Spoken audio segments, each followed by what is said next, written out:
Alright, Shalom. This is Ariel Ben Yashar Allah out of the Lion's Den. First and foremost, I'm going to give all praise and glory to Yahweh, Bahasham, Yahweh Shai, Bahasham, Rechak, Wadash, Ma'amath. A double honors to the elders and apostles, our great millstone, and a sincere Tawada to the Akim and Akwathim, and the children that's pushing the truth and believing with sincerity. I wanted to bring out this article that was written on June 21st. The title of it is U.S.-China Rivalries Extending from Earth into Space That Poses a Challenge to American Dominance. It says, when it comes to the intensifying rivalry between the United States and China, the sky is by no means the limit. As the two countries jockey for economic, technological, geopolitical, and even ideological superiority on Earth, space has become a natural extension and crucial frontier in their great power competition. And due to the inherent dual-use nature of space technologies, what's at stake extends far beyond mere scientific prestige and global standing. In addition to national defense, so much of our life on Earth, from digital communications to navigation, depends on satellites in space.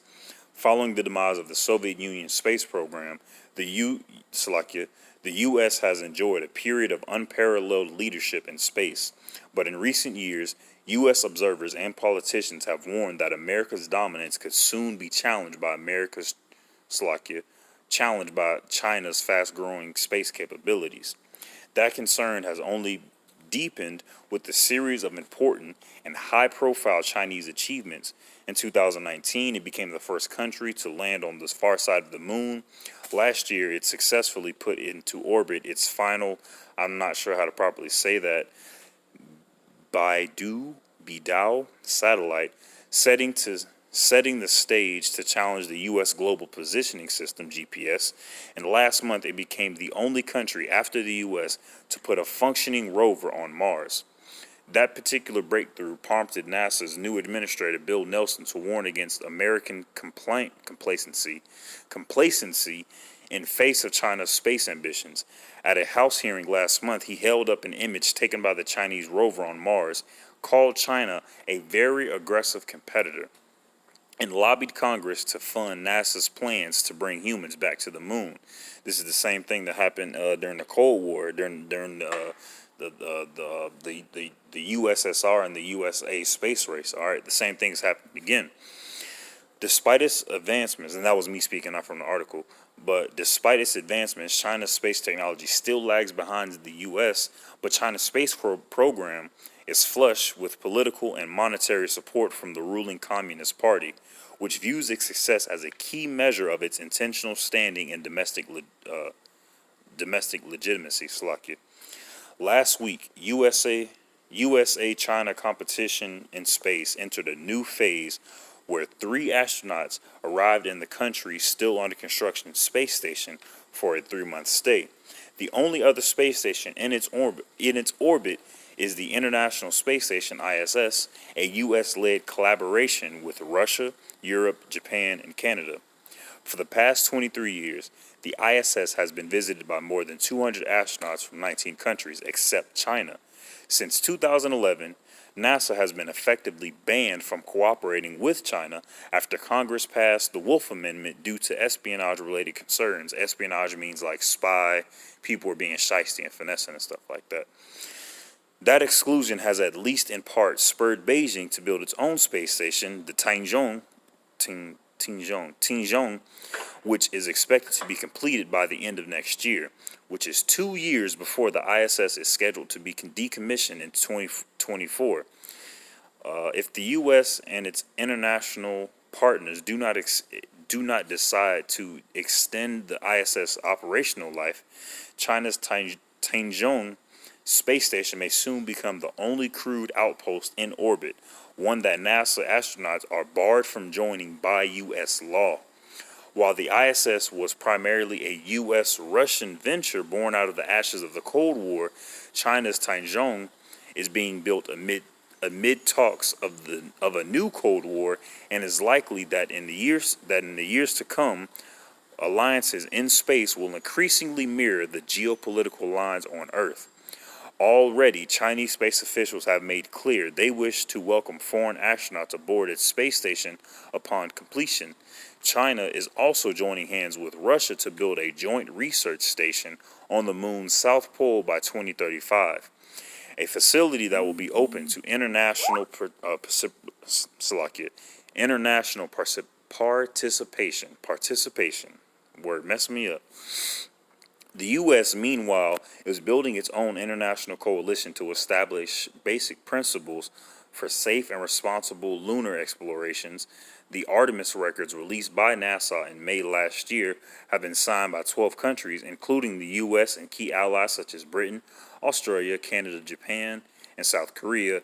Neither China nor Russia is a signatory. I think that's how you say that word. Is either signatory or signatory. I think it's signatory.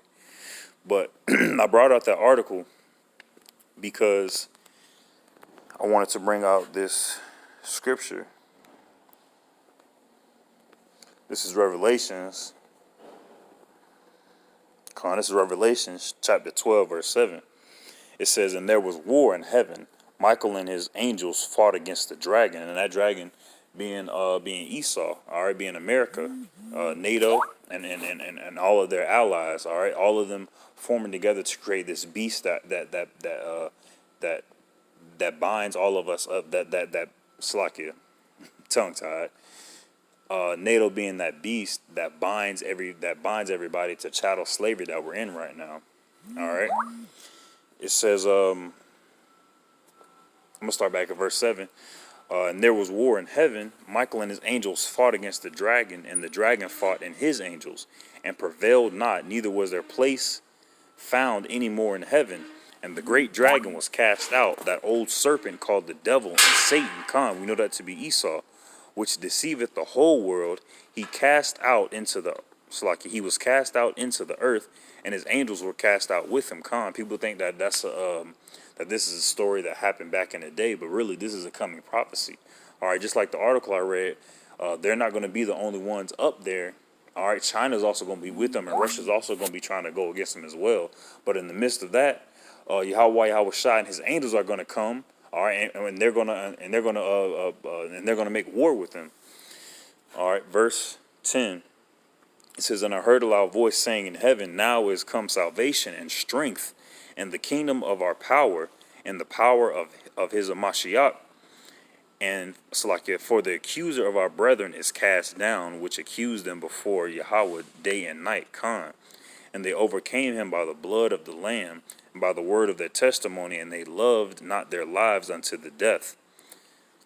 Therefore rejoice ye heavens, and ye that dwell in them. Woe to the inhabitants of the earth and of the sea, for the devil is come down unto you having great wrath, because he knoweth that he hath but a short time. So Yahweh Shai, he's putting a lot of pressure on Esau, and that's why he's doing all these Operation Light Speed. And that's why he's trying to Biden. He just said that they were going to do door-to-door medical checks now, all right, to make sure that everybody is up to par with what he has going on, all right, and that's part of his wrath, all right, that's part of him going around seeking whom he may devour, all right, because all they want is power, but what they think is power is really just carnal power, going up there, putting up satellites, have their little space force and doing all that stuff up there, thinking that's what true power is, but really what true power is the patience, the wisdom, and the honor, and the mercy that we have, that we've been given by Yahweh Shai. That's the true power. That's the true riches that we have in this realm. All right, so I pray this lesson was edifying, and shalom.